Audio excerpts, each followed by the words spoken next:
I know, or no, you were gone for the first week of Cracktober, blah, blah, blah, blah. I get it. I know, I understand. But I'm very happy to say that tonight, with our return of 20,000 Films, Garrick is joining me while we get a chance to talk about some horror movies that we're unfortunately not very big fans of. So, with that said, buckle your seatbelts because tonight it's going to be a very fun conversation.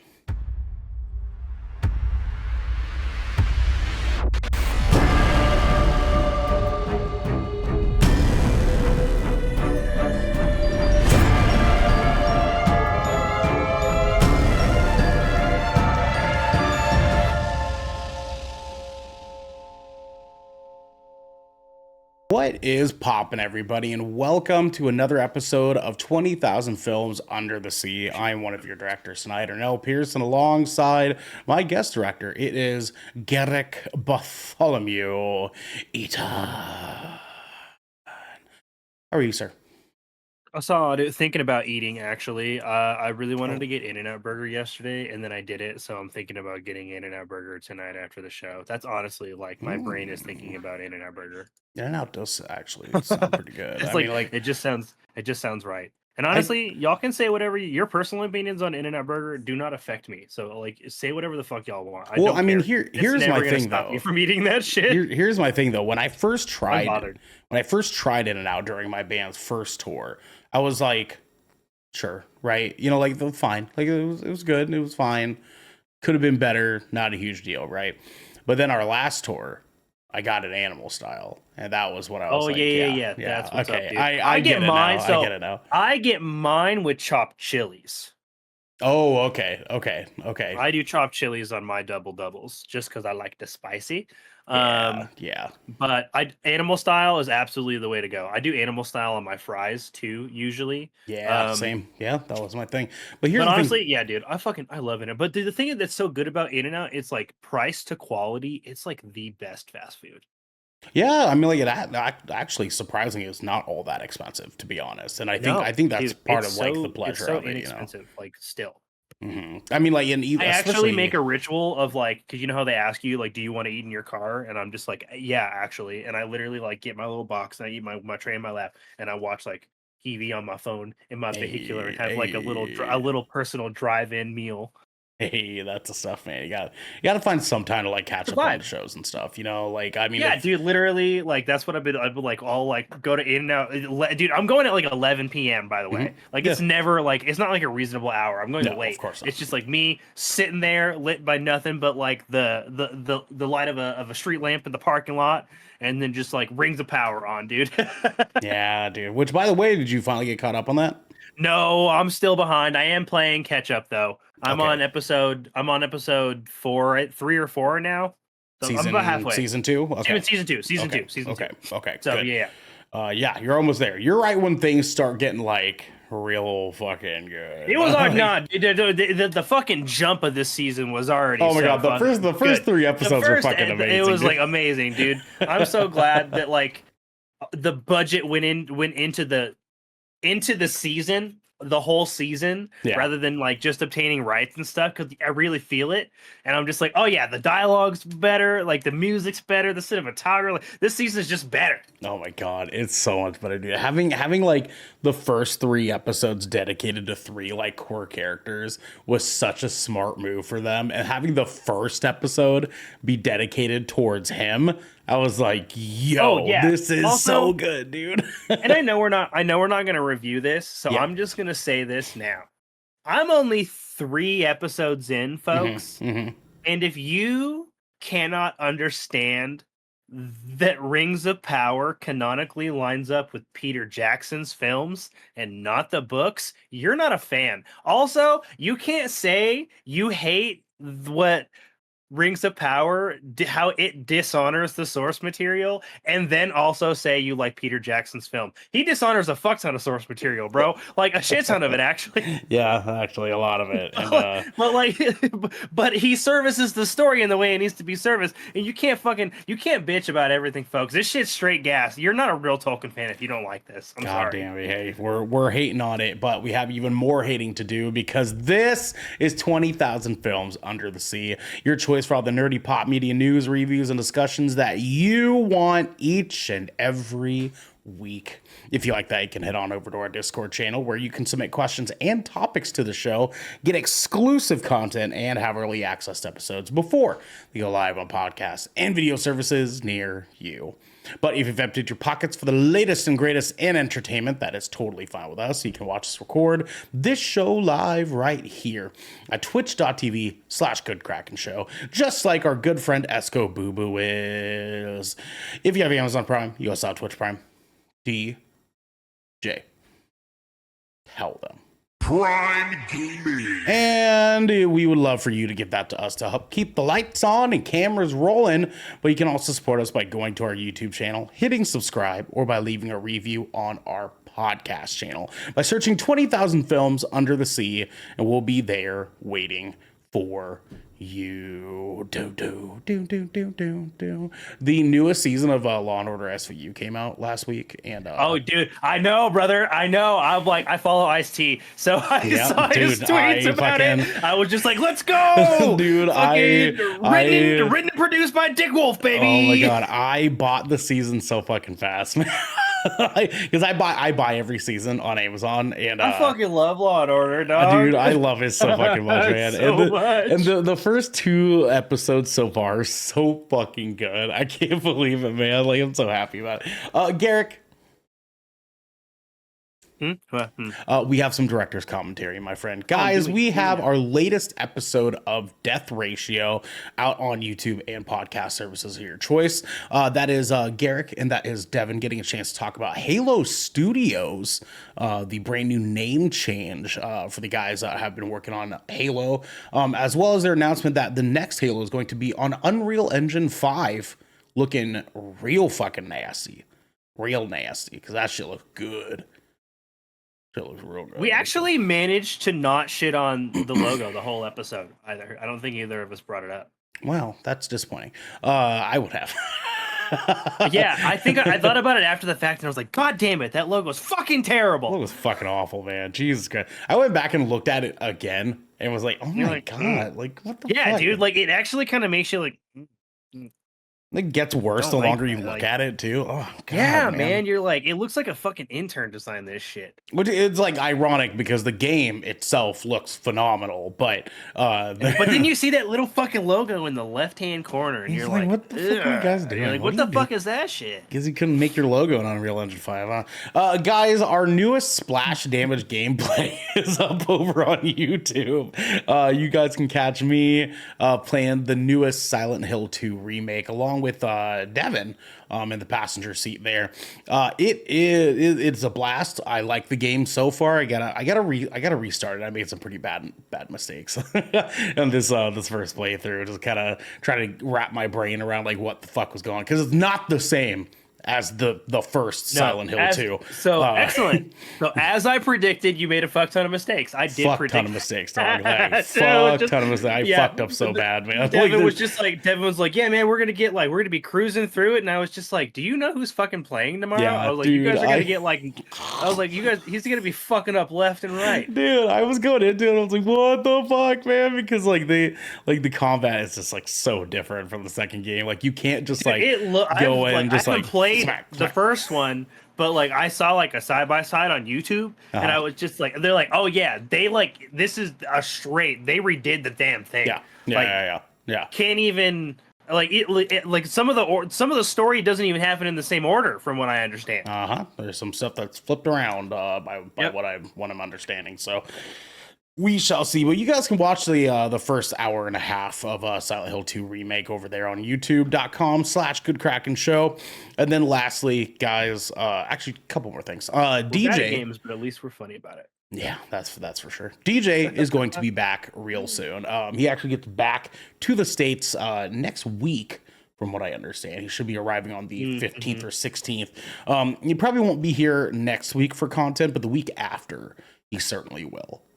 He have some jet lag, so. Oh yeah, I'm expecting a dedicated shipwreck episode to. Absolutely, yeah. We got to hear all about. He had a great time. Fucking trip, man. He went to like 8 different places. I've never left the States, so like I eat that shit up. Yeah, that's for sure. Esco says, thank God he's coming back. He is the Gen Z humor we need. Uh, What are you trying to say? no, she's right. She's right. We not good? Are we not good enough for you? No, we're not. Let's be real, Garrett. We can't take offense to that when it's correct.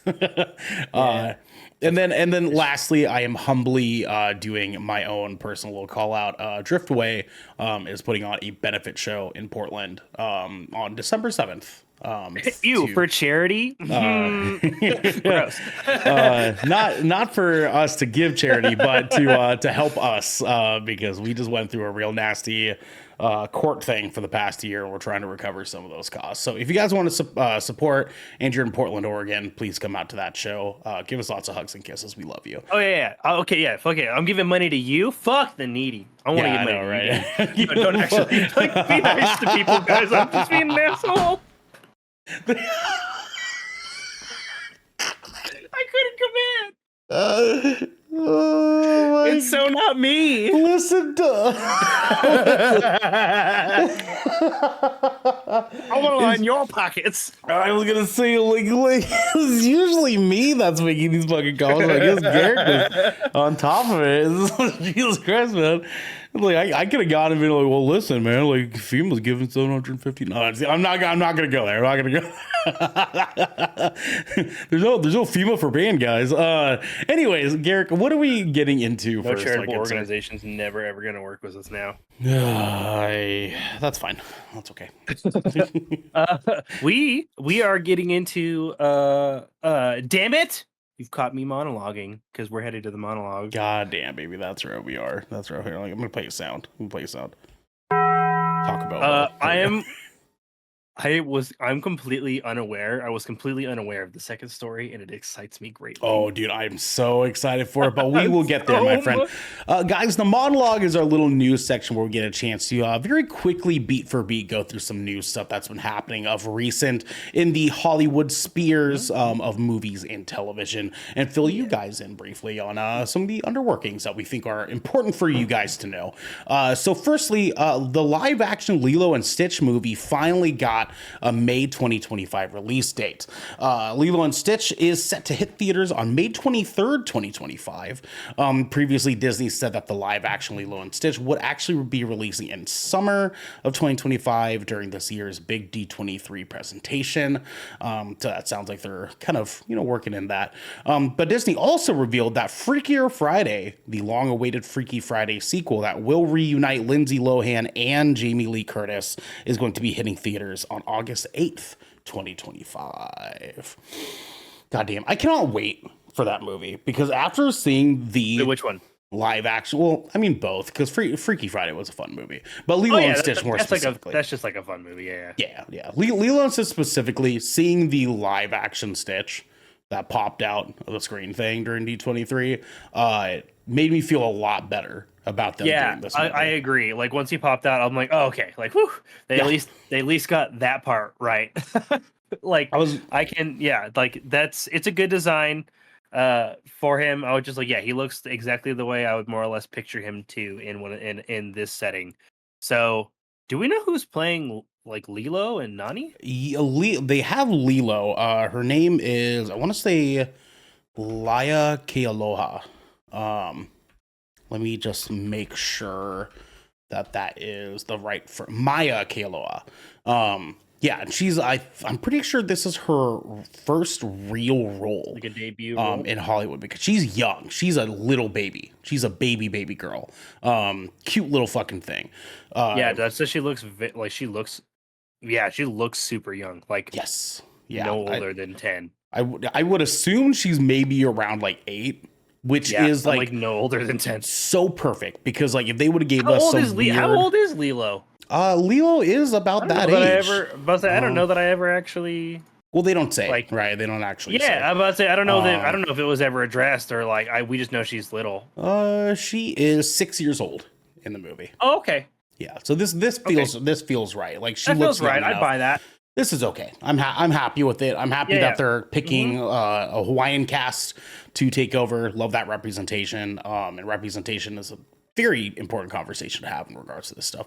Speaking of which, did you by any chance weird sidebar here, but I was on TikTok earlier. I don't know if you saw the Simu Liu thing. So Simu Liu is on some like Shark Tank show thing for like Canada or something like that. Yeah, okay, I've seen clips of that. Yeah, so there's some like Canadian boba tea company with like two people that were like very French, and they came out trying to like get $1 million for the distribution of their like canned quote unquote healthy like boba tea drink thing. And Simu was like, I really do want to support this because like I want boba tea to be everywhere. But I feel really weird about you guys doing this and not involving Asian people in this. Isn't that like isn't that a product that already exists? Canned boba, yeah, it is. They were marketing it as healthy canned boba because it uses like nice healthy teas and stuff, and so he was real off put about it's go watch the video. It was actually his. What the fuck do French people know the fuck about? That's what I'm saying. They had the audacity to be like, well, boba. He said quote unquote boba tea is not an ethnic drink anymore. Anymore, you just declassifying is what this like business guy tried saying. And I hereby do declare on October 11th, 2024 that sushi is no longer Japanese. That is American cuisine now. Okay, order me some sushi. Yeah, I want me some of that there American sushi. Only California rolls. Simu Liu was so just like fucking big eye roll over this and just like, oh my god. That would irritate me, dude. You're just like, come on, man. Like I know, man. Me too. But yeah, could definitely go watch the video. Anyways, I haven't seen that. I haven't seen that particular clip, but I've seen clips of that show. I'm bothered by the fact that I can't remember what the name of the show is. Though. Me either. But he handles it like a champ. I'm excited about it. But anyways, some other stuff that we're going to be handling like a champ here. Our second story. If you type in Simu, like the first fucking thing. First one. Yeah, Simu Liu Dragon Den Boba. Yep. Yeah, dude. It popped off on TikTok today, dude. It was crazy. Yeah, man. Our second story, Henry Cavill will star in Amazon's... the dragon name? Come on! Yeah, I know. Henry Cavill will star in Amazon's live-action Voltron movie. He joins Daniel Quinn Toy, a newcomer to the scene, who reportedly impressed the filmmakers with his work as an understudy to Tom Holland in this past spring's West End production of Romeo and Juliet. As previously announced, Rawson Marshall Thurber, known for writing and directing Netflix's Red Notice and the Dwayne Johnson starring Skyscraper, is set to take the helm from a script he wrote with Ellen Shanman. Plot details, including ones about Cavill's role, are currently being kept under wraps. And as Esco in chat says, Henry Cavill anything. 100%. Yes, 100%. Because I know he's gonna respect the fucking fandom. He's gonna respect the material. Yeah, dude. Like he fucking he's just that guy. Fucking gets it, man. This is super exciting to me. I have just like this big soft spot for like this particular era of cartoons, and it's not even genre specific, man. Like, yeah. I fucking love Voltron, and I fucking love He-Man Masters of the Universe, and I love Thundercats. And if we get a live action one of these and G.I. Joes, but they've already kind of shit the bed on that one. Yeah. Like that ship has sailed. I'm not right. So like, right? Yeah, right. So like, I'm not gonna hold my breath on that ever being good in a live action scenario again. The first one, the first movie was fun, but this means that we could end up getting He-Man and Thundercats live action, and that shit would go so hard. That would go fucking crazy, dude. This would be like, this is just going to be so fun because live action Power Rangers got its shot and it missed, right? I like that movie, but it missed. And I can admit that it's flawed and it box office flop. And so we never got the sequel that I so fucking badly wanted. Like, they got the fucking Green Ranger teaser at the end and everything. Fuck. But this means we might get I might get a Power Rangers adjacent big Smash 'em robot team, and anything, man, anything with big robots and kaijus and monsters, like I'll take it. Yes, I'll take two. Yes, Like, sir. I'll take 2.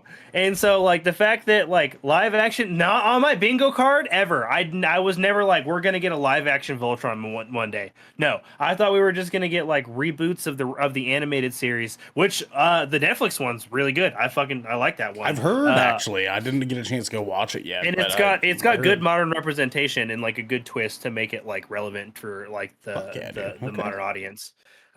Like, if I remember, like, the main leader of this version of Voltron is gay and in, like, an openly gay relationship, which we love, right? Fucking hoorah. And Yep. like, but it was just very well made. I think like that shit got like 4 or 5 seasons. Like I don't think it got canceled. I think it just came to an end. Okay, for sure. That feels but- right. Okay. But yeah, like live action Voltron, hell yeah. Hell yeah. Bro. Amazon seems to be on a roll with these lately, and the fact that, like, I don't know, like, even though Henry Cavill and Amazon beefed over Warhammer, the fact that they're still hiring him from other projects tells me that they trust him. Yeah, rightfully so. I mean, I mean, you don't get The Witcher the way that The Witcher turned out without Henry Cavill's desire to make sure that that's as good Isn't as that it is. fucking season supposed to come out soon? It is. DC's Lanterns is casting Kyle Chandler and Aaron Pierre. Some fucking great news here. Though Chandler was reportedly in talks to star last month, DC Studios co-CEO Gunn has now confirmed his involvement in a Threads post. Quote, "You've been asking for a while," Gunn said. "Well, now and just now, it's official. Welcome to the DCU, Kyle Chandler, R. Hal Jordan." Netflix's Rebel Ridge star Aaron Pierre is also joining the series as Green Lantern John Stewart. Fuck, that feels good. I watched that movie, and that feels fucking good, man. Yeah, dude, he looks like fucking. He looks like John Stewart, dude. It's fucking like crazy, man. He's a beautiful ass dude. DC Studios co-CEO James Gunn confirmed the news on Wednesday, welcoming Pierre into the DCU following what he called, quote unquote, a long and grueling series of auditions, just hours after Chandler's casting was announced. Lanterns is said to have a gritty, true detective vibe and follows Hal Jordan, a legend amongst the space police force known as the Green Lanterns, as he reluctantly mentors Stewart, a younger Green Lantern. The two intergalactic cops get drawn into a dark, Earth-based mystery as they investigate a murder in the American heartland. This casting is fucking dope. Also, didn't totally fucking forgot they were even making a show for this. Me too. I also love this casting, but I have to say, I have already seen a couple of videos. I do not have a horse in this race, but I've seen content on it, and I want to ask you about it. Okay. I have seen multiple videos of other members of other, specifically other people in the Black community, that have said that this particular casting is actually a bit of a miss. Sure. Specifically from the perspective that we just live in an era of colorism, and where colorism is very, very important. And I am seeing a little bit of pushback on Aaron Pierre being a lighter skinned Black man cast as John Stewart. So that is 100% true. That is a problem that a multitude of different BIPOC communities have in regards to who gets cast in what roles. Like even in Polynesian culture, because we're a very small subsect of the BIPOC community. Like we are minorities amongst minorities. Well, you guys all don't want to be represented by Jason Momoa? Not anymore, dude. He started kind of falling on the wayside for us when he started using Gypsy in his fucking Instagram name. Anyways, I forgot he did that. Yeah, fucking weird, man. But anyways, yeah, there is a weird thing that Hollywood does where they like to say, hey, we want to cast this BIPOC character, but let's cast the most light-skinned person possible for it, because we know that they're going to potentially garner more attention for that role. And they never say that, but we feel it. Does this genuinely feel like Does this feel like that to you? You know, yes and no. Yes, in terms of there are other actors that I think would have done really well in this role. Yeah, because the One, reason I'm asking is because I didn't feel this way until the perspective was even brought to me, because his facial features look so much like Jon Stewart to me that I was just of the opinion, I was just like, cool, we got the black guy we needed. But then I saw the other videos and I was like, oh, maybe that is a more of a problem than I thought it was. and that's what I was gonna say is that like the yes is because I can imagine like John David Washington would have probably played this role really, really well. But at the same time too, Aaron Pierre, feature wise, like the way he looks, his eyes, like his facial frame, like his body, because like he's a big dude. Like after seeing him in Rebel Ridge, he got some arms. He's cut up like fucking cheese, dude. It's crazy. He's built for the role, and I don't feel. And again, I'm not black, so I can't speak on this too much. But in terms of being a brown person, I just wanted a different perspective, because I didn't consider this at all until it showed up on my feed, and I was just like, oh, right, okay, I can see that now. But I wanted to just as another person of color, do you feel this way in like for this respect? Yeah. Or just generally speaking, it could that be, level of colorism is so important. It could go either or for me. But again, it's not particularly my battle to fight. So it's like one of those things where it's like, yeah, like 100%.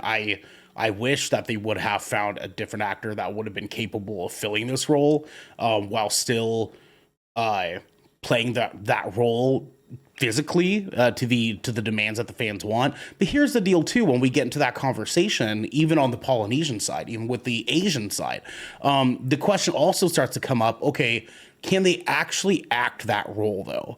And when we see so many different actors that have different personalities and different styles in which they act, not every actor is built for every single role that is within that culture, right? It's like Simu Liu would not have been a very good person to play in the Ancient One's role if they would have actually made the Ancient One Asian, right? Like he would not have played that role. Like that would have been like, oh, okay, you just picked like a random Asian guy off the street because he was Asian, and that would leave a bad taste in the audience's mouth. Correct. And so even though this isn't necessarily my bone to pick, I can't understand the grievances. I do also want to say too, John David Washington, even though I think he would have played the role well, I don't necessarily think he's the best Jon Stewart.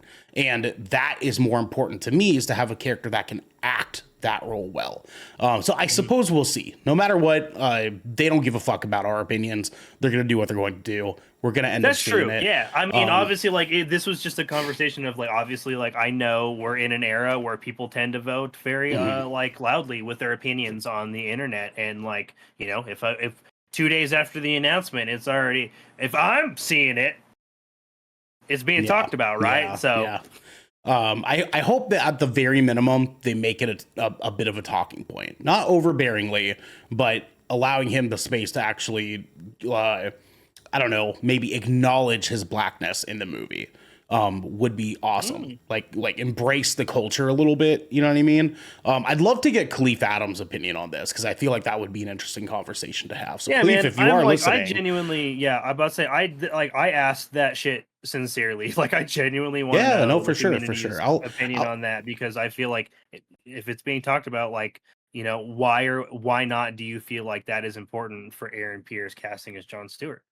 I'll educate me. I'll send Khalif a little tweet and see what his thoughts are. We'll pick his brain a little bit. In the meantime, speaking of some interesting cultural stuff here, the new Karate Kid movie gets its official title and logo. We're not going to be talking about the logo here, but the title, on the other hand. The sixth film in the franchise, written by Rob Lieber and directed by Jonathan Entwistle.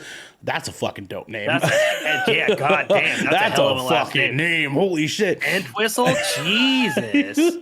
Features the return of Ralph Macchio as Daniel LaRusso, reprising his role from the first three films and Cobra Kai, as well as Jackie Chan as Mr. Han, reprising his role from the 2010 remake. God damn. Interesting. Okay, dude, I got a fucking soft spot for that Hey, goddamn movie, dude. God damn, me I too, do. man. God I damn it, know me it's not too. the original Karate Kid, but I fucking really like it for some fucking reason. love I it, just dude. It's really so do. good. They're not even doing karate in the movie. I fucking hate it, but I love it. I love it so much. Ben Wang stars as the new lead, with the Karate Kid reboot also starring Joshua Jackson, Shawnette Renee Wilson, Sadie Stanley, Ming Na Wen, Aramis Knight, also another cool name, Wyatt Olaf, Ooh. and Jennifer Lynn Christie. In a post announcing that the new Karate Kid movie is kicking things off at New York Comic Con at the Empire Stage in the Javits Center on Friday, October 18th. That is next Friday, I believe. I know. I actually know. Or I'm familiar with. I'm familiar with Aramis Knight. Okay. He was in. He was in another. Like he was in that live action martial arts like post-apocalyptic AMC TV Oh, show yes, Into yes, the yes, yes, Badlands. yes. That Yeah, I've he was heard. like the. And I fucking loved that show. I was I've pissed when it got heard, canceled. I've heard, But man. I've heard. I am one of my closest friends was telling me you need to fucking watch that show, and I was like, that God, shit's I don't gas. want It's to like- because it's one of those- it's been canceled, man. Like It's worth. It's the ride is so fun. It's worth watching, even though it got canceled. Man, oh, You really, man. it should. It's fun as shit. Does it at least end in a way that is satisfying? It's okay. It's passable for what we got. Okay, all right, fine. With that said, the film's official title, Karate Kid Legends, and the logo were revealed. Filming began in April 2024 and wrapped the following June. And the film is now firmly in post-production. So we're going to be getting that real soon. I still need to catch up on the final season of Cobra Kai. I need to watch that. I've been I sleeping still on need it. to watch Cobra Kai. Yes, you fucking do, dude. That Literally. show, man. Okay, listen, I haven't even watched it. I have so many I've seen people. the first 2 episodes of the first season. That's it. I have so many people that are like, that show is so cheesy. And I'm like, yes, what that's the what- fuck did you think Karate Kid was? Yeah, man. A show can like, people, if a show is writing to be cheesy, it's okay. It's all right. good. It's fine. If a show is self-aware of itself enough to be like, yeah, this shit's gonna be a little goofy. If you don't And like it that, is. maybe this just ain't for you. And that's fine, man. Garrick, dude, please. I love the watch this Karate show. Kid. Please watch Like, this fucking show, like the man. fucking like it's so cheesy. Like wax on, wax off is one of the goofiest fucking lines ever in a movie, dude. Yep. And a whole generation says that shit. Yeah.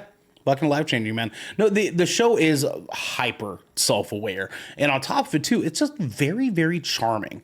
Like having like one of the bad guys in the original fucking movies come into this and now suddenly turn face, and now he's like one of the most charming, goofiest, weirdest good guys ever is phenomenal. They do such Yeah, a I'll good get job on of it. delivering the goods, man. It feels like It's- I'll need to watch it if I want to watch this new movie, and I will because it's got Ralph Macchio and Jackie Chan. So what's not to love about that? Yes, sir. And then who knows? They might make references to Cobra Kai, the show. So, because Ralph Macchio is in Cobra Kai. So that will be worth watching for you, my friend. Something that is worth for you guys to watch at home, come to find out, Chris Pine's $150 million box office disappointment with a 91% Rotten Tomato score becomes a global Netflix hit. The 2023 fantasy adventure movie Dungeons and Dragons: Honor Among Thieves, set in the world of the iconic role-playing game, starred Chris Pine, Michelle Rodriguez, Regé Jean Page, Justice Smith, Sophia Lillis, and Hugh Grant. Despite adapting a popular property, the Dungeons and Dragons box office was a disappointment. It grossed $208.2 million against its huge $150 million budget. Although it was the 30th highest grossing movie of the year, above hits like Scream 6, it was seemingly proving unable to meet its break-even point, which was likely $375 million or more.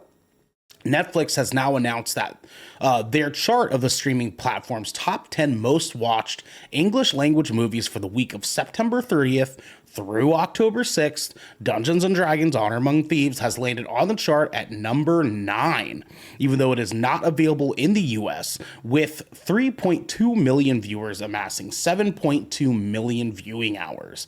It has appeared alongside Netflix original hits such as Rebel Ridge and Uglies.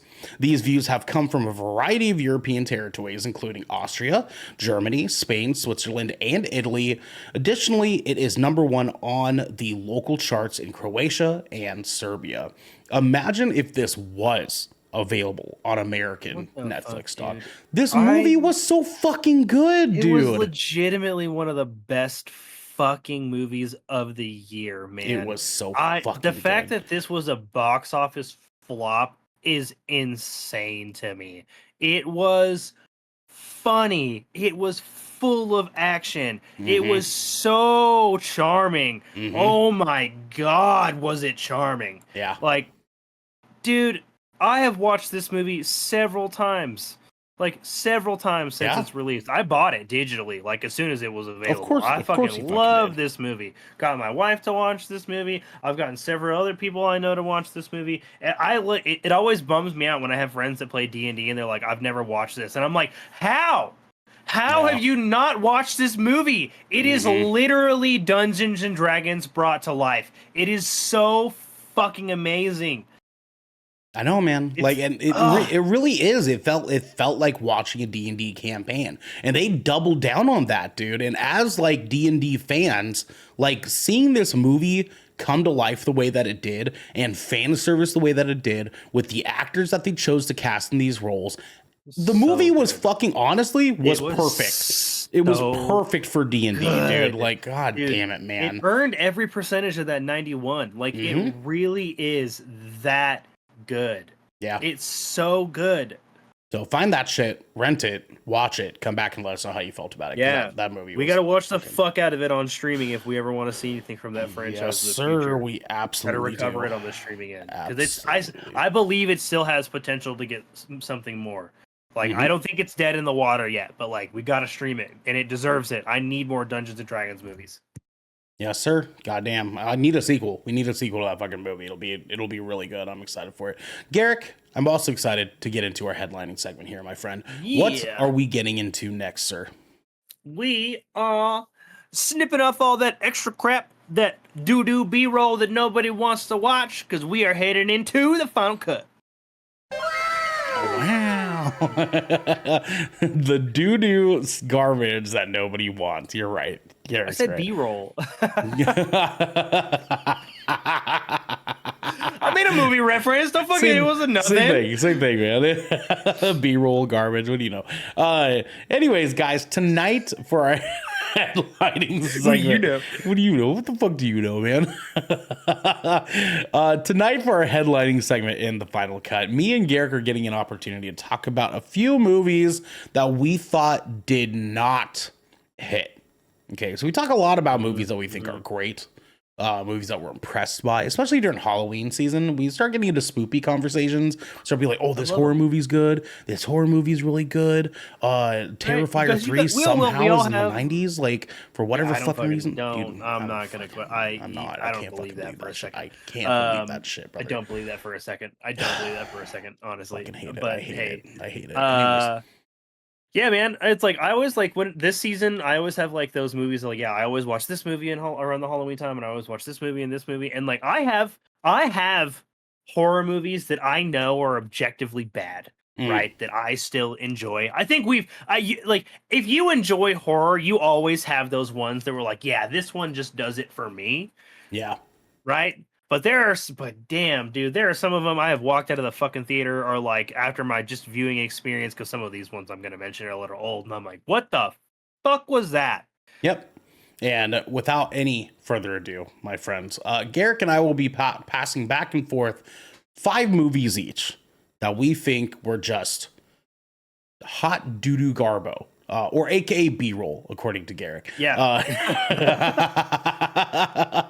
Not Garrett, all B-roll is bad. I just said the it's not. doo-doo It's B-roll. not. I was being a bitch. So just ignore me, guys. B-roll is not God. bad. B-roll is actually pretty good for most things. Actually, It serves a purpose. it does. It serves a purpose. It really, really does. Garrick, let's have you serve a purpose first, my friend. What is the first movie Right. you thought was hot doo-doo garbo?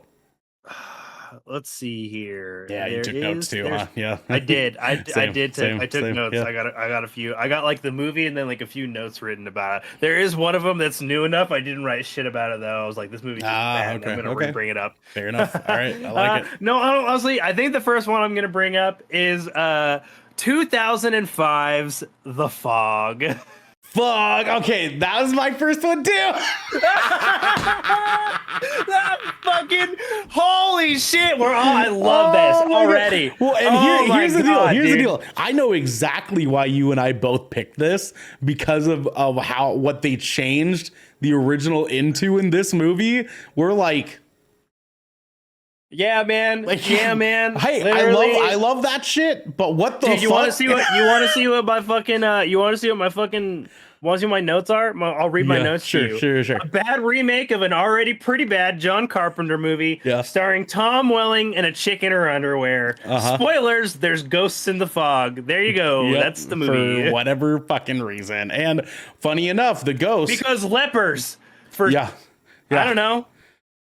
Lepers and pirates for whatever fucking reason. Don't know. Lepers don't know why. Lepers and pirates living in the fog, man. And I don't know why, but the main female lead was like legit in her fucking underwear, like the whole movie for no reason. Like y'all stopped in so many buildings, you couldn't have picked up a t-shirt. The fog was there, It just man. looked The fog was there.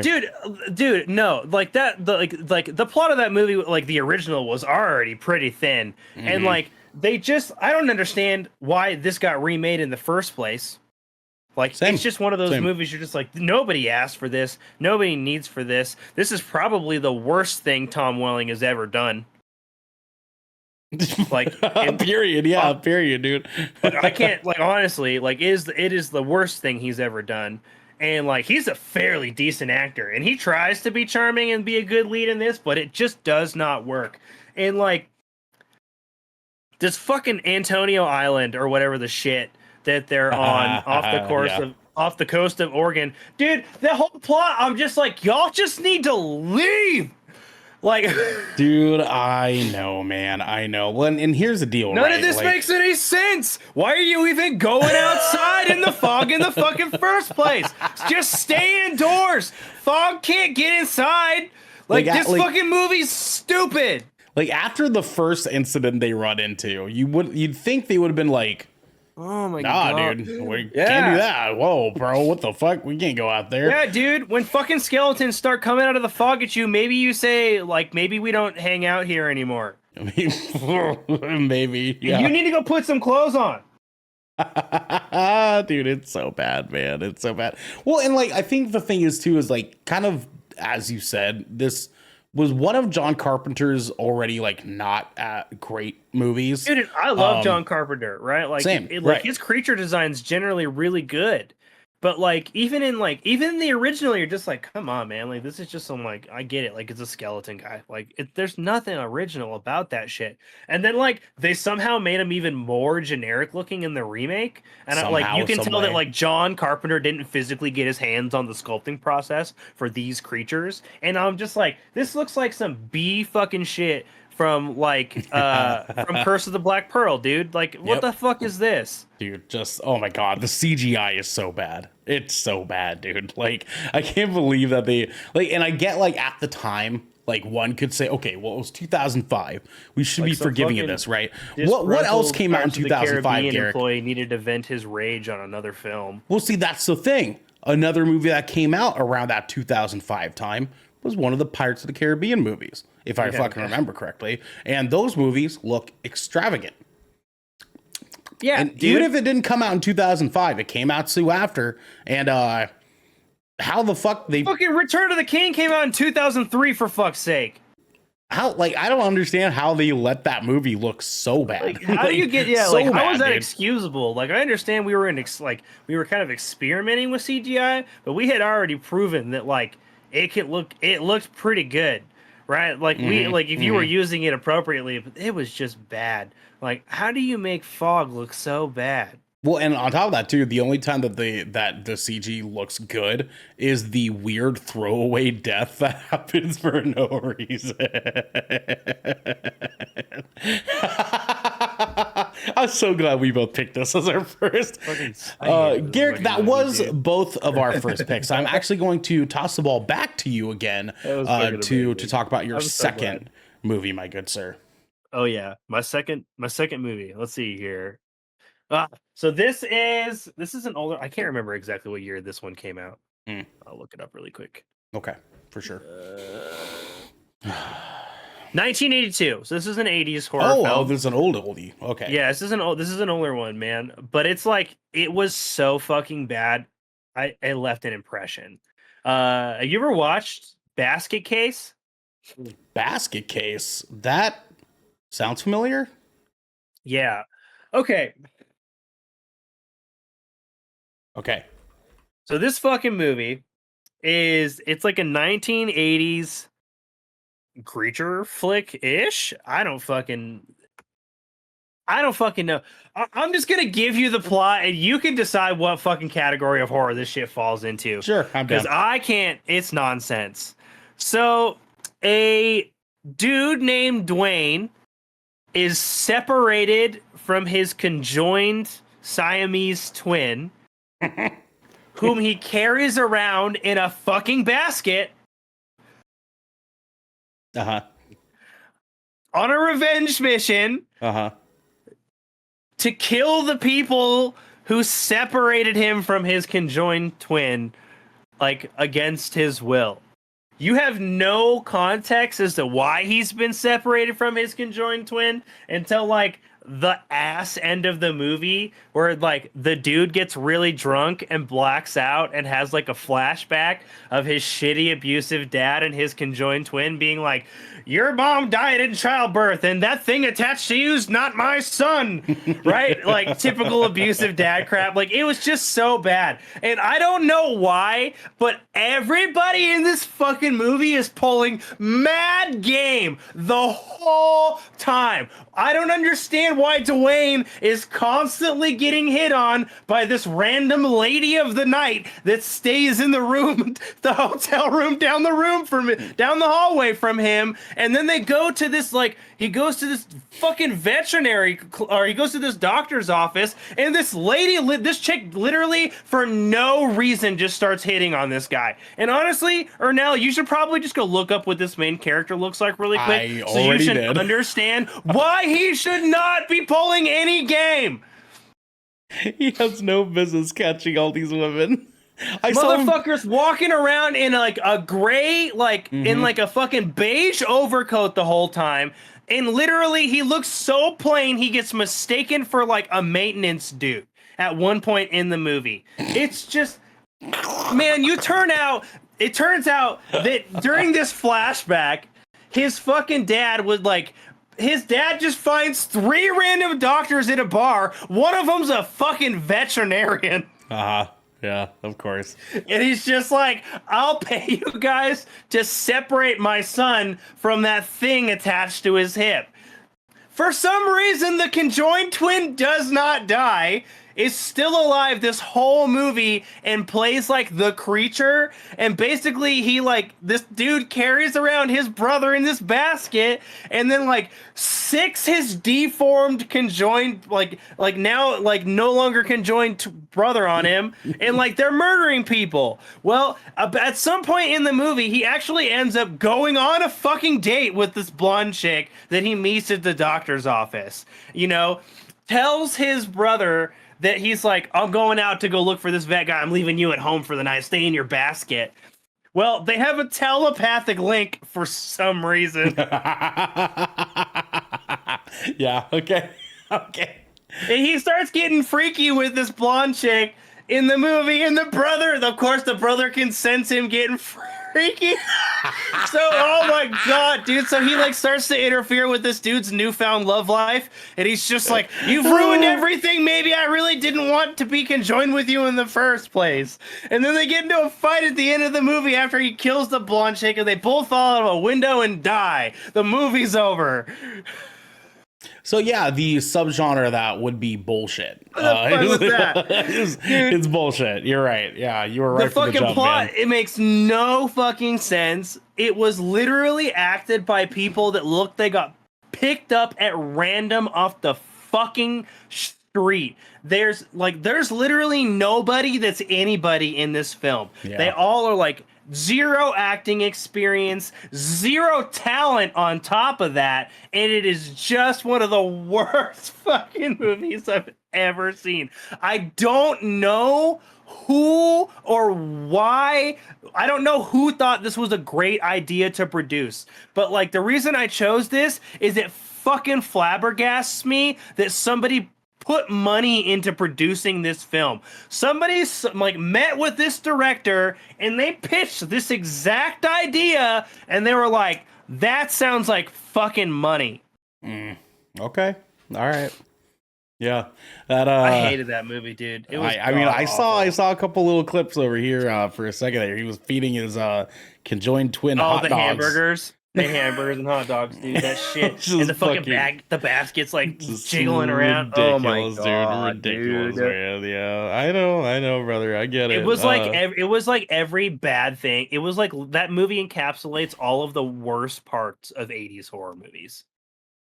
Every single fucking it one. looked like it. It was horrible. Yeah, man. Well, that's why we're talking about it tonight, my friend. My second pick, Garrick, not quite as offensible as that one, but one could argue that it definitely does the doo-doo. I'm just giving you forewarning here too. I'm going to piss off more and more people as I lay my movies down. So I'm just letting you guys know ahead of time. If you don't want to get pissed I have off, a few that I think some people probably like that I'm just like, this shit's dumb as fuck. I've got some that people are gonna be pretty not happy with me about. My next movie is going to be Jason X. Yeah. So for anyone at home that does not There's know, one cool thing about that movie, and it's Jason's design, and it still had no business being that way. so y'all know Jason. Big guy, machete. You know what I'm saying? Like, teleports, folds you in half in a mattress. Yeah, you guys know Jason. For whatever reason, 10 movies down the line of Jason movies, the producers got into a room with the director and said, "Hey, we're 10 movies deep, man. We need some Jason ideas." And they said, "What if somehow you became a cyborg?" they said, what if we did Jason in space? Jason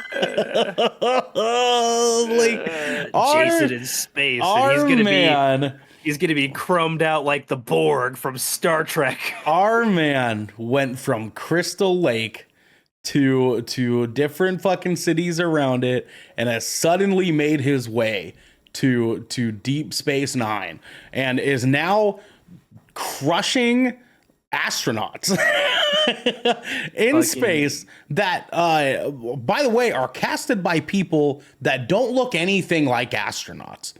These are not astronaut actors, right? Like you tell me astronaut, I imagine like John Hamm, right? John Hamm looks like he'd probably be an astronaut in a movie, right? Or at least like an ex-astronaut. You know what I'm saying? Brad Pitt, he'd be an astronaut guy in a fucking movie. These kids that were like 26 at the oldest are not astronauts, and he is just mowing the fucking grass with them with. Dude. Just pure unadulterated, just disgusting bullshit the entire movie, because they just said, let's put him in space and just have him destroy everything with no reason. What if he was a cyborg, bro? Well, and like their conversation around how he got in space. Are you fucking kidding me? Like, are you fucking like? And I got so worried that they were gonna try to find some kind of way to start putting all the fucking horror villains up into fucking space. Oh, dude, could you imagine Freddy? Freddy in fucking space. What does Freddy in space look like, dude? Look like would have been. I don't even fucking know, dude. I'm so glad, dude. Jason X is like that shit came out in like literally 2000 or 2001, like literally like the fucking turn of the century, and it is the most like this. It is the most turn of the century ass shit. Ever. Like, what the fuck concept was this, dude? Like, they really just said, hey, space stuff is kind of popular right now. Yeah, like Armageddon. Yeah, Armageddon just came out a couple years ago. That blew out the market like crazy. That shit like 98. What if we like just threw Jason there too, dude? Like what if Jason... Armageddon was 98. Damn, I'm good. There we go, man. What if Jason did everything Bruce Willis did, but as a bad guy, right? Like that's what they said. Like let's just even gets like an extra, like his fucking machete's even like extra chromed out. It's just so fucking stupid, man. I can't believe his fucking machete even gets like it's like more sci-fi. It's got like the perforations and like the on the back, man. It's so fucking dumb, stupid, man. And here's the deal: like this makes it lower on my list of grievance movies because it to an extent it is like so bad it's fun to watch, right? And so like that's why it's making its way here. Like even The Fog, I can watch that movie just to like laugh and fucking giggle. Oh the entire yeah, time, dude, that right? fucking like, that fucking atrocious. Like what the fuck's going on? But man? I can deal and be like, oh, fucking so stupid. Yeah, but this is my last one that's like that. So with that said, Garrick, your number 3 pick for not so great horror movies is not so great, man. Fucking Lake Placid. I was wondering if you're gonna call this one out. Lake fucking Placid, dude. This movie is fucking bad. The fucking okay, so eco horror has never been a strong genre to begin with. I'm just gonna say that, right? Hasn't been. It's just not the best. You know, like it doesn't tend to pan out, right? Unless you do like I'm going to make an intentionally bad film a la Piranha 3D, where like you go into it like right, Anaconda, like you can't right? fucking that shit. You're like it's satire. This movie does not try to do that. Nope, sure doesn't, man. They just take it way seriously. It is a self-serious fucking Jaws adjacent, but with a crocodile in a lake. Yep. Where ultimately nothing fucking happened. Dude, okay, this movie okay. This movie is like 70-ish minutes. And the crocodile has like less than 4 minutes of screen time. The bad guy, mind you. The bad guy of the movie. The creature of the movie. And a good fucking chunk of that is literally just the scene at the end where they're towing it away. It's not dead, by the way. They tranquilized it and they're taking it to a fucking zoo. Yep. That's right. That's exactly what they're doing. They're taking it to a zoo for some reason, and then you get like the little pan. You're like, oh, there was actually 2 crocodiles, and they had babies, and they're feeding it breadcrumbs. Why would you feed baby crocodiles breadcrumbs as if they were ducks? I have no fucking idea. Go watch it. I fucking swear to God, they are literally feeding crocodile babies breadcrumbs as if they were ducks. It's ridiculous. Yeah. Lake Placid is one of the stupidest fucking movies. Honestly, anything Jaws adjacent is just bad. Who the fuck was in that movie? Like Jaws was Jaws because of Steven Spielberg. 100%. 100%. That is the only reason Jaws works. Oh, Bill Pullman was in this movie, and Oliver Platt, dude. They're so good. I was gonna say, fucking Bill Pullman's in this movie, and I love Bill Pullman, but even he cannot save this movie, dude. Lake Placid. Mariska Hargitay is in it too. God damn it, man, my queen. It has such a strong 90s cast, dude. Yeah, such a strong late 90s cast, and you're like, yeah, this is gonna be fucking awesome. And then you sit down and watch it, and you're like, what the fuck was that? You're like, you didn't even have the Yeah. Yeah. You don't even have the audacity to fist fuck me for 90 minutes. You give Yep. me 72 lukewarm minutes of bullshit. Yep. You're like, this could have been a straight to fucking TV special.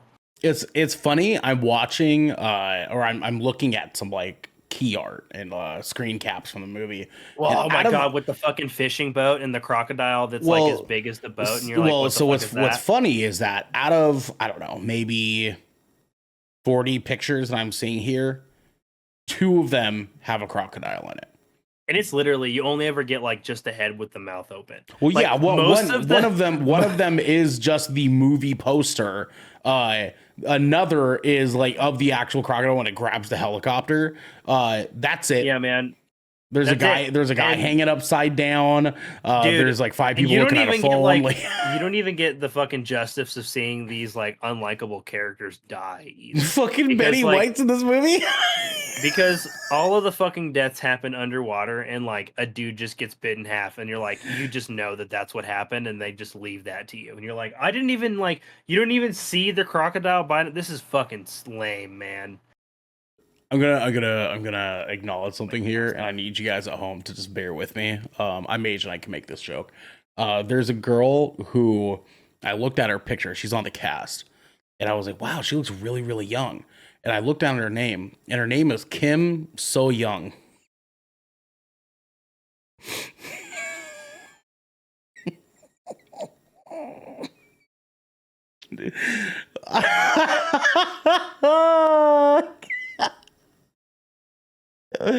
Garrick, my third movie.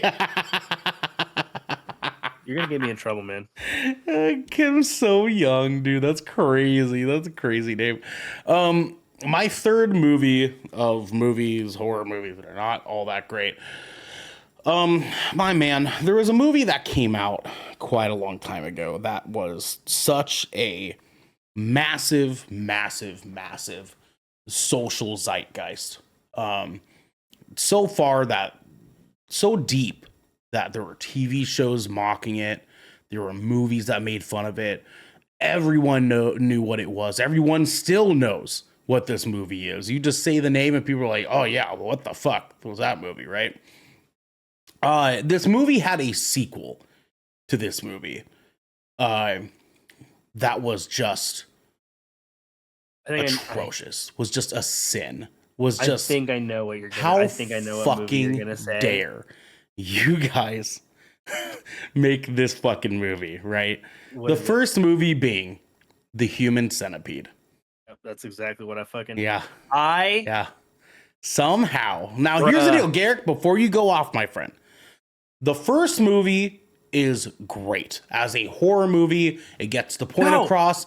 It's uncomfortable. It's uncomfortable, crazy. but like the shock serves a purpose to like make the audience feel fucked up. Exactly. But like, dude, the plot of the second one. The is what do you mean plot, Garrick? What fucking plot are you talking about in The Human Centipede 2, Garrick?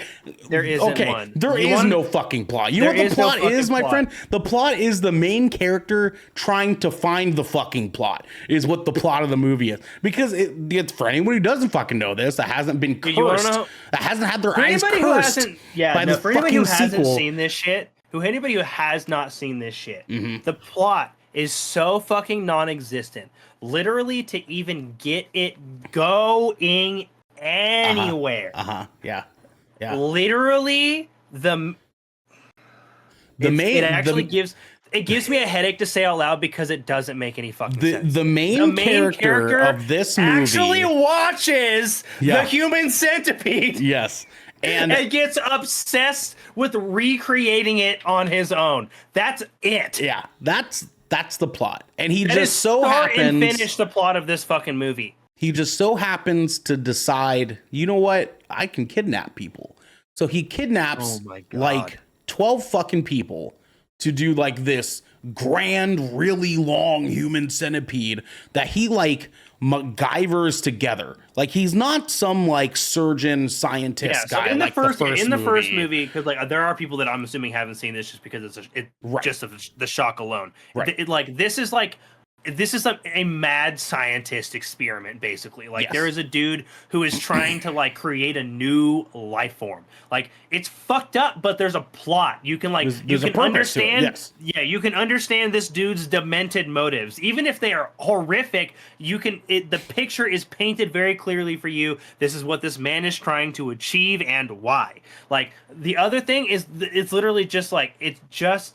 Dude, and it is just painted from the perspective of, like, we're just gonna give you the most uncomfortable, creepiest little man, and just, like, Oh my god, for fucking real, dude. Like, they picked the fucking grossest look. Listen, I'm no hate to you, Mr. Actor Guy.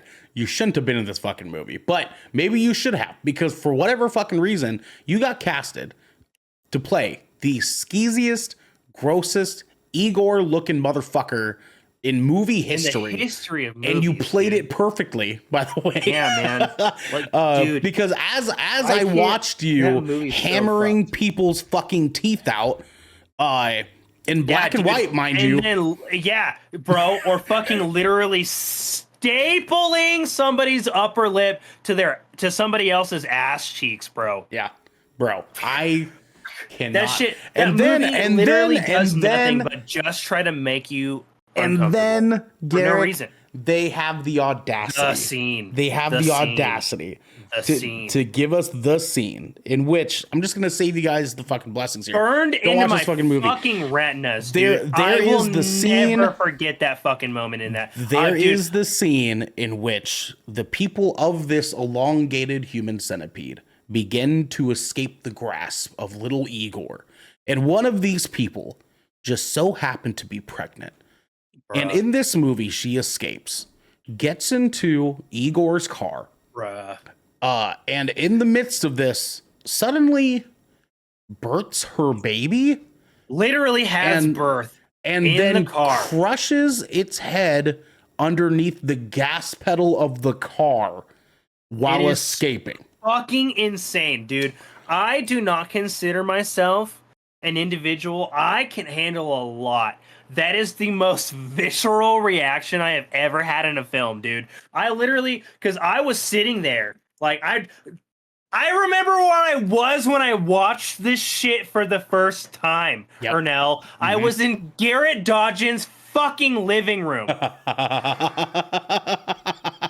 You remember down to the audience you were attending with too. Wow, that's yeah, crazy. man, like, whoa, like I remember, like, literally was in Garrett's living room, bro, and like was fucking like, holy shit. I actually was just I audibly went, what the fuck? Yeah. Like, Yeah. because I don't know how else you respond to that, dude. It was just shock for the sake of shock. And, like, I have seen movies that have done that before, because, like, that's what Hostel does, right? Hostel, Yeah, like, there's right. literally a scene in Hostel where a dude's balls just melt off his body. Right. But Hostel still doesn't do it as It doesn't gross do it and like that. gritty this way, right? Yeah, like, there was just something about that movie where, like, it leaves a taste in your mouth that, like, even as a horror fan, you're like, that was made for nothing. For nobody. It did nothing. There for was no anybody. point, dude. There was no fucking point. One, to the whole movie, but to that scene specifically, definitely wasn't any fucking point. Yeah, I don't know literally why they put that in the like, movie. I can't think of any other reason just to elicit a reaction, man. Well, they did it. They did it, my friend. Fuck that fucking scene. Jesus Burned into Christ. my eyes forever, dude. Fucking retweet, brother. Garrick, you're number 4. That's a hard one to follow up. That is an exceptional. I hate that. Listen, man. I feel like it gets, almost exclusively because of that. All the other stuff I can kind of Yeah. get past, but that scene's so fucked, bro. that scene was criminal, honestly, because the rest of the movie is just bad. That scene was like, no, this is worse than bad. Hell, you're like, man, you're like, wow, I didn't know that horror movies needed to have a line that they shouldn't cross, and you fucking crossed it. Like, damn, You guys found it. You found the fucking line, dude. Found the line. Yeah, no, yeah. But Jesus Christ. to take it back to one that I just felt like. And honestly, I don't know how people really feel about this movie, but I remember seeing this one in theaters, and like, it's already, this was the movie that made me feel like, oh yeah, you can't just go do found footage. Like that is not an easy medium of film to film it. Like cinematography choice. I found footage is more often horrible than it is good. Sure. And the Blair Witch Project made it look easy. Yeah, because everyone thought, wow, I could do that too, right? I can do that. You cannot. And No, as above, so below proves that not everybody can do that. Oh, you didn't like that. Oh, shit, dude. Okay, all right, let's... Garrett's pissing people off today, too, I guess. Okay, all right, Garrett, let's hear it. Why do you hate this movie? I don't know how people felt this movie, but I just remember... I remember going to see this movie with a girlfriend at the time. And, like, there was, like, points where, like, I was actively getting bored. Like, I was just like, I don't want to be in here watching this movie anymore. Like, this shit is so dumb. And, like, it just... Look. The premise is kind of like... It was kind of interesting a little bit. And then, like, I felt like they lost the plot completely. A little bit. Halfway through. Okay, sure. So, like, basically, this character, Scarlett, not Johansson, but she wishes she was Marlowe,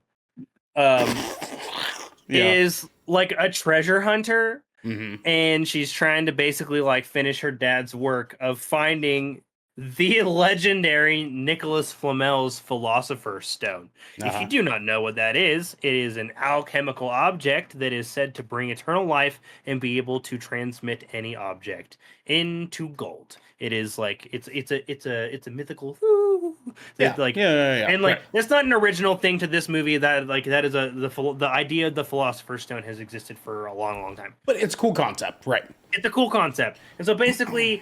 Through this, that, and the other thing, they find out, or she finds out that it is buried in the catacombs of Paris. Mm-hmm. What? I don't know. Who fucking cares? But it doesn't really matter. It's there. Yeah, but it is. There. And then you end up just doing like, white people off script tour shit. Yeah. Yeah. And I'm just like, y'all asked for this. No, dude, because that's what this movie is, purebred white people horror movie stuff. Like that's what this movie is, dude. Because again, at the first instance, you'd think one would be like, "Hey, yo, dude," and I think it's really funny. Because they have and I'm not actually sure, like I'm not sure what ethnicity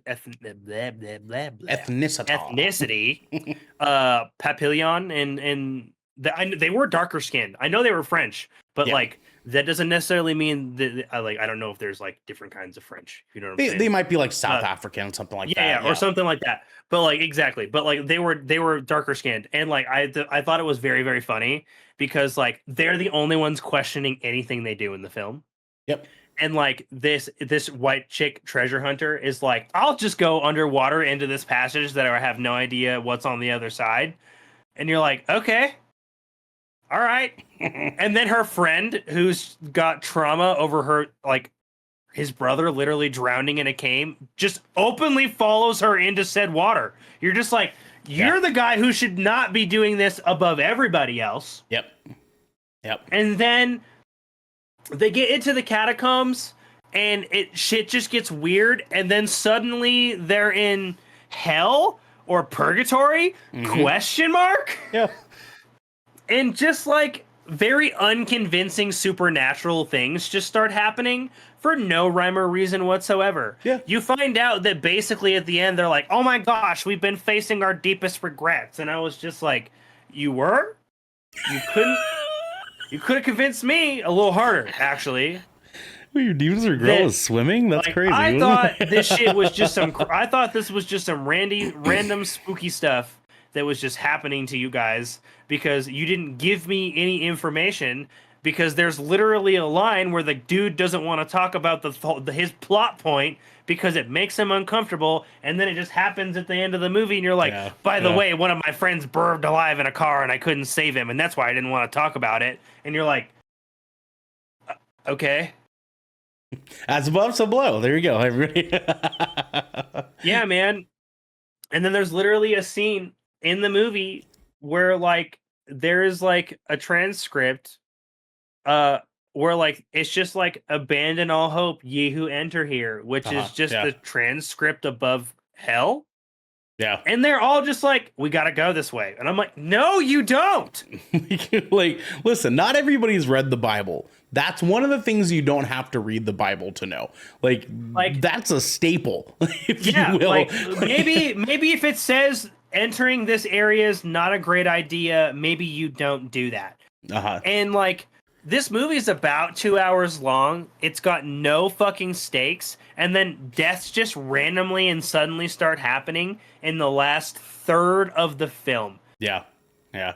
Well, because that's what found footage films do, right? They have this like setup, it escalates, and then we have this massive plateau where everything starts getting fucking crazy, and that's just what they were trying to do, right? And Yeah, the funny thing here, it felt so uninspired and generic.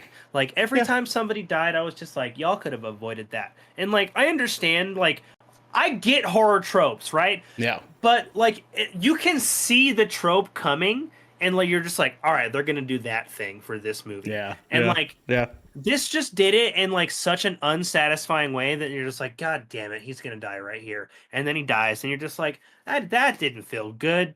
I didn't like that. Like right, because like in a horror movie, two things have to happen when a character dies.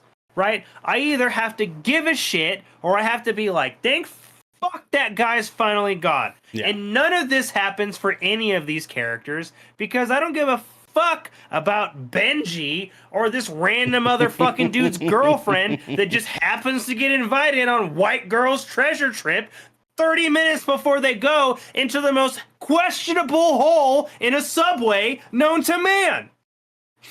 Like, yeah. Because look, I've said this time and time again, and like you're gonna be like, Garrick, not everything has to make sense, and you're like, no, it doesn't have to make fucking sense. It doesn't. Not every horror movie has to make sense. But if it's not gonna make fucking sense, it better scare the fuck out of me.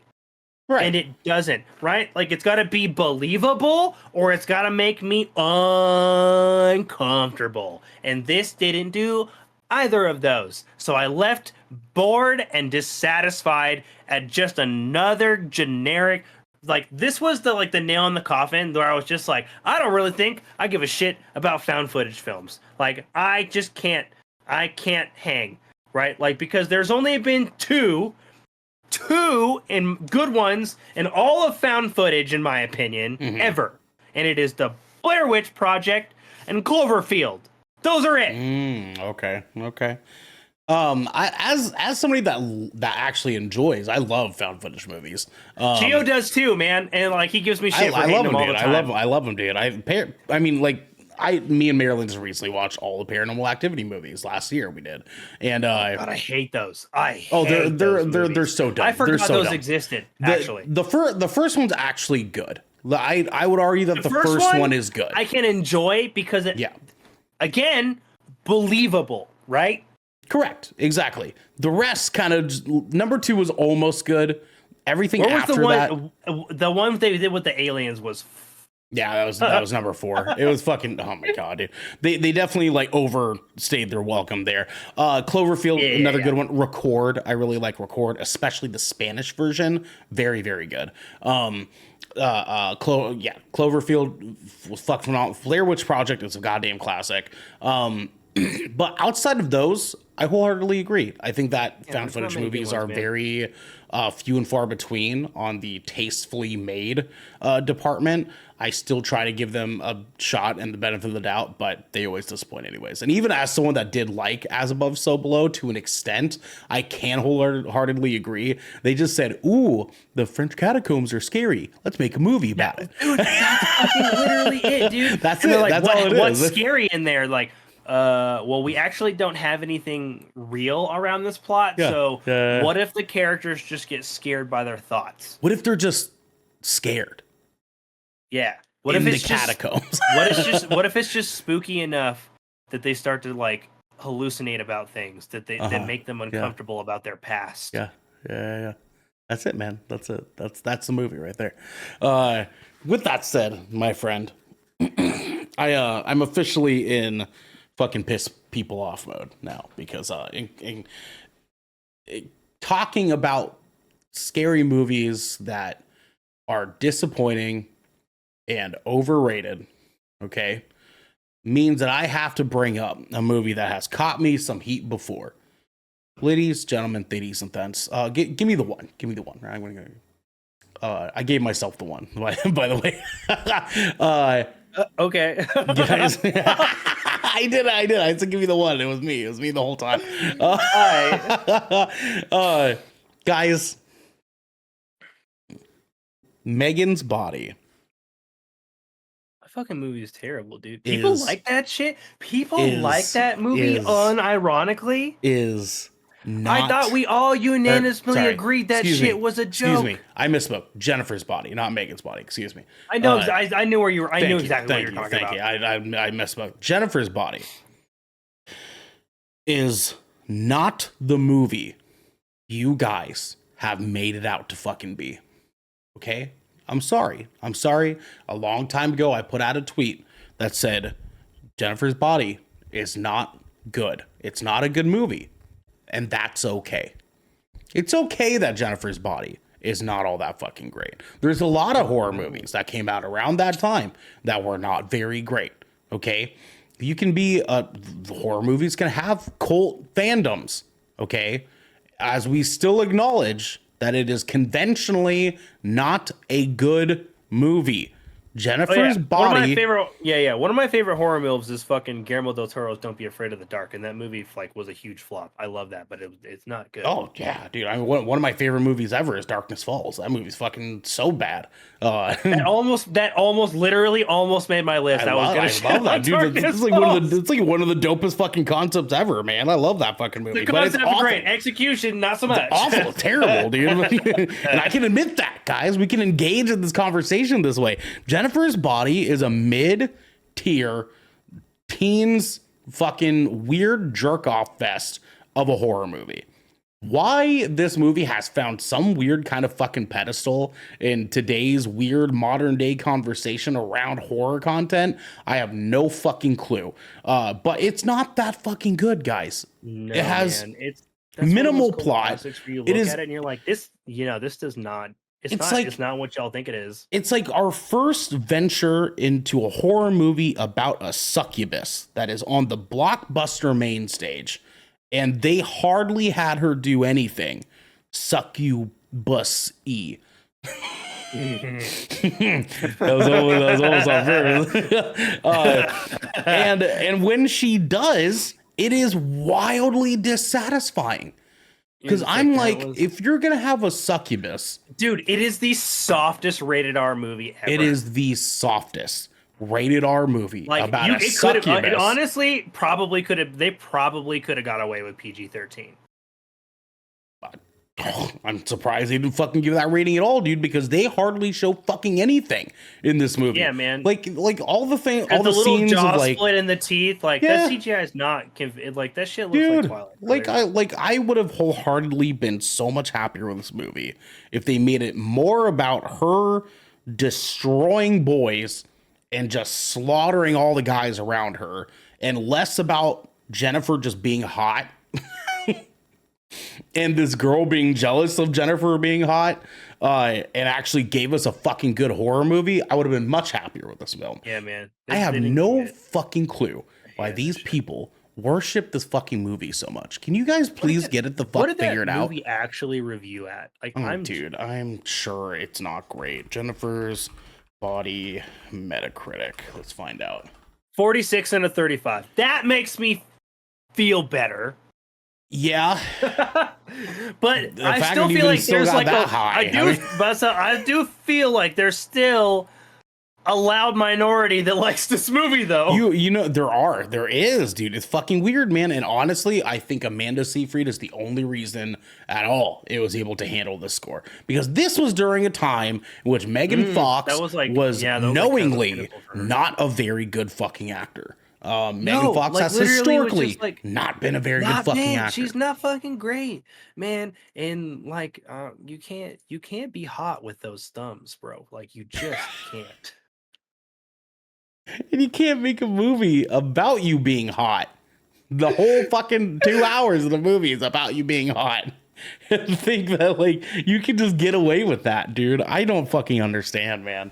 I don't understand, dude. I don't fucking get it. But hey, Those whatever. dude, they Whatever. haunt me in my dreams. Fucking Those hot topic those girls Topas. want a movie to grasp onto that they can just be edgy with. And Dude, that's fine. That's fine. it does definitely feel like it is like it tries really hard to like appeal specifically to like edgy teen girls in the 2000s. Yeah. Yeah. And well, I guess I guess congratulations. it They did it. succeeded. They fucking did it. They did the job, man. Jesus Christ.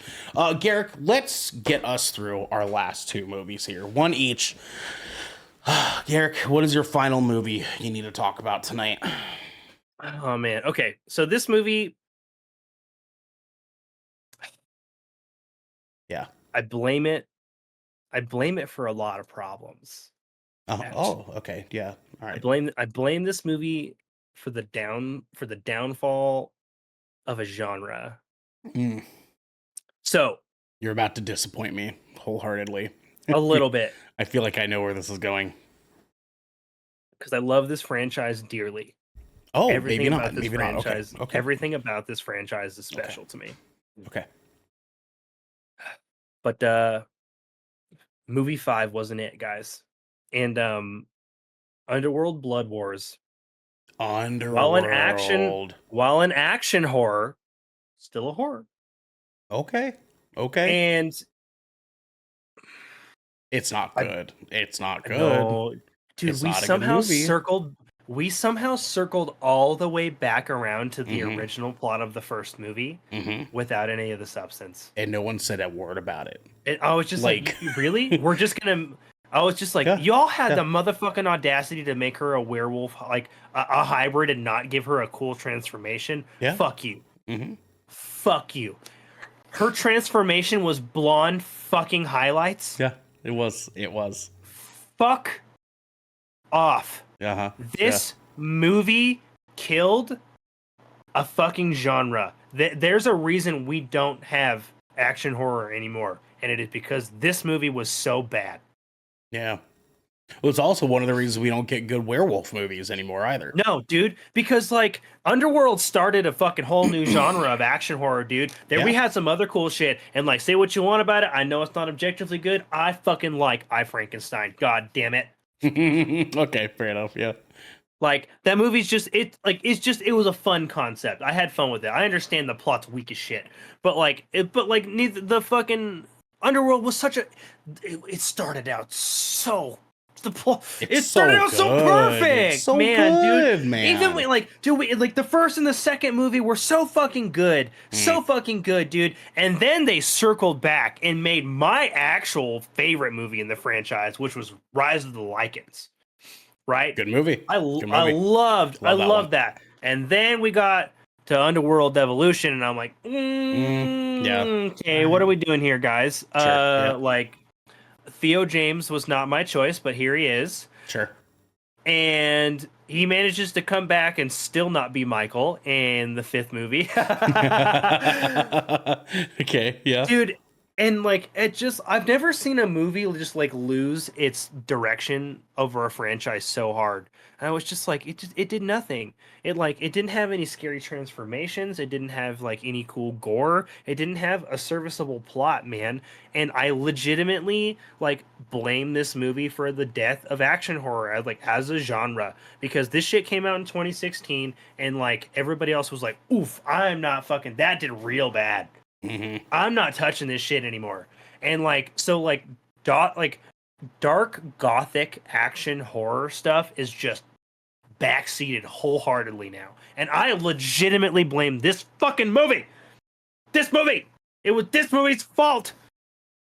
Well, I can't believe her superpowers were blonde highlights. Well, and Dude. it's even more disappointing too, because Underworld happened and found its success because they recognized that more people wanted more Blade. And they said, Yeah, cool, man. let's give you more Blade. Let's see what happens And with Blade that. is action horror too, all day, every day. Exactly. And enough people love that they said, let's give them another franchise. Yeah, let's spin it. Let's make an that's original Blade IP out of it. adjacent and make it super fucking sick. Let's put a fucking bombshell hottie in there. That'll market it perfectly. This will be great. And they dropped a fucking wonderful movie in the first, wonderful movie in the second, and then the third movie they were like, can we keep this going? And they're like, yeah, totally, we can keep it going. And they're like, are you sure? And by the time we got to the fourth movie, they were like, can we really keep this going? Can we really keep doing this? And they were like, I don't know, dude. And they kept fucking trying, man. They kept trying, dude. And unfortunately, action horror was just not with the times anymore, brother. I don't know what it was, but I don't know.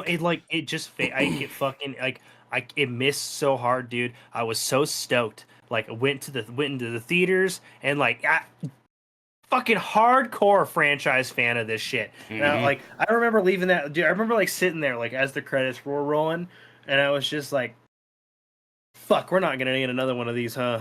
Nope. This was it. This was the last one. That was it, dude. God damn it! I can't believe this. I can't believe this is gonna be the end of Underworld. Well, and it was a bummer too because that came out 2 years after we got Dracula Untold. And we were like, want more of that? Yeah. That'd be tight. That'd be sick, dude. It legitimately pisses me off that movie flopped. Oh my God. It breaks my fucking heart because that movie's dope as shit, dude. That movie's so sick. That is one of my favorite. That is legitimately one of my favorite Dracula. I love him as the wounded hero. That was I was like, great fucking spin, actually. Great spin. Uh-huh. Yeah. I loved it so much, man. Yeah, I feel your pain. That was a 2014 movie, I'm pretty sure. And I actually watched that from time to time.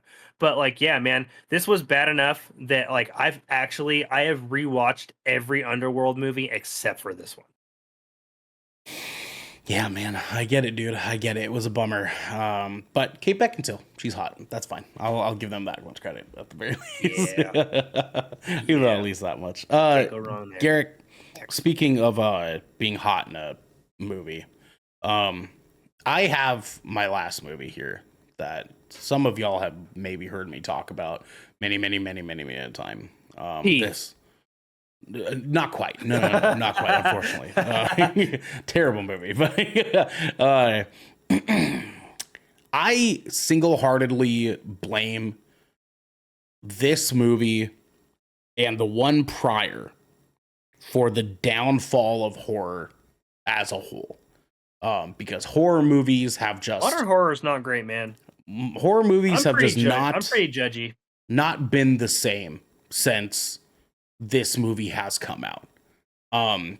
Because there's two movies that were released that people were like, holy fuck, that is the pinnacle of horror. And now everyone's chasing that high in the horror genre. Every horror movie is just trying to be that fucking movie. But the second one I felt was egregious because at least the first was actually good. The second one, I think I might know where you're going. The second one being the hit blockbuster Midsommar. That's okay, man. I have never seen a movie give in so much to excess for no fucking reason. No reason, dude. And here's the thing.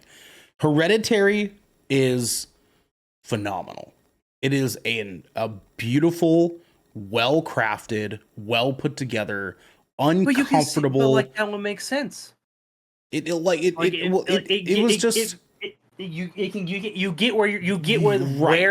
they're going. They made it with a plan in mind and a point in mind for that movie, right? That was the start of quote unquote elevated horror. For all you fellow movie buffs out there. And A24 said, wow, let's keep this train running, okay? Because Hereditary was a huge hit, huge fucking hit. They said, let's do a follow-up horror movie that also makes people uncomfortable. And they came out with this movie about a super fucking hot girl. Florence Pugh was so fine, but not fine enough to make up for this movie. About a girl and her friends going to Norway and finding a village of people that are tucked away that apparently are just shroomed the fuck out so deep that they're just killing people. That's it. And her and her friends accidentally get shroomed out too. And join in. They start getting killed. Funny enough. And this movie is a whole lot of just fucking weird decisions to make you uncomfortable. And that's all it fucking is. The leaders of this village are just smashing people's heads with a comically large hammer. Midsommar is just, I can't stand it. And I mostly can't stand it because I see so many people that jock this fucking movie left and right, giving this one of some of the accolades that I've seen other horror movies absolutely deserve. And Midsommar is the one that's getting this love. I can't fucking believe this shit, man. And you know what it is, Garrick? I have a theory of why that is. Because there's some I think it's because I think there's something about daytime horror for people. I think there's something about daytime horror, and I can get that. I can definitely get that. But man, I did not. I knew what a blood eagle was, and I did not need to see it. Yeah, it was pointless. It literally was pointless. The old people getting their heads smashed in, pointless. The girls all screaming in a fucking circle because Florence Pugh is crying, pointless. Guy getting burned in a bear suit, fucking pointless, dude. The whole fucking movie. And then come to find out, and then you know what the biggest, most bullshit part of this fucking movie was, Garrick? The whole point of the fucking movie, the sub messaging, the zero plot, if you fucking will, was this girl didn't like her boyfriend, so she killed him. And like, I love a movie that gives us Scream Queen doing the deed on the stupid ass boyfriend. I love that shit. Yeah, love that shit every fucking time. But like, you gotta make the effort to do it the right way. There's a scale, right? There's like a climbing, like purpose to getting to that point, right? To serve that up on a dish. You can't just be like stabby. Well, and not even just that, right? Not even just that. It's like cry, run away, cry, run away, stabby, smile, and movie. That's all that fucking movie was. It was just a bunch of fucking teenagers, college students technically, running around scared until they're not or dead.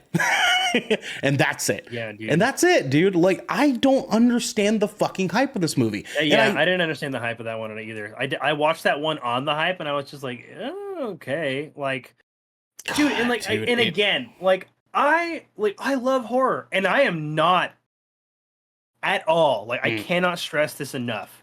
I do not have, like, I'm not squeamish. None of this shit makes me uncomfortable. Right. But like it doesn't make me physically like ill. But like when I'm looking at it, I'm just like, what the hell was that for? Like, it's just like like I just like when it's in excess, you're just like, I didn't need that.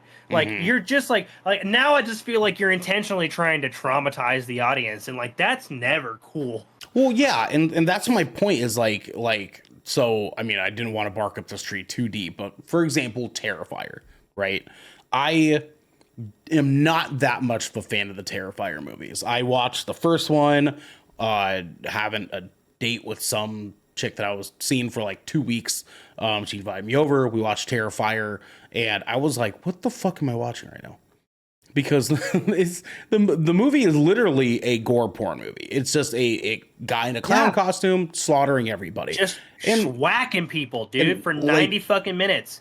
And the thing is that Midsommar tries to pretend that it's not that while simultaneously being that. Yes, with a plot purpose, right? It wants to, like, it takes its plot seriously enough that it wants to try to elevate itself, but you're just like, but you're not.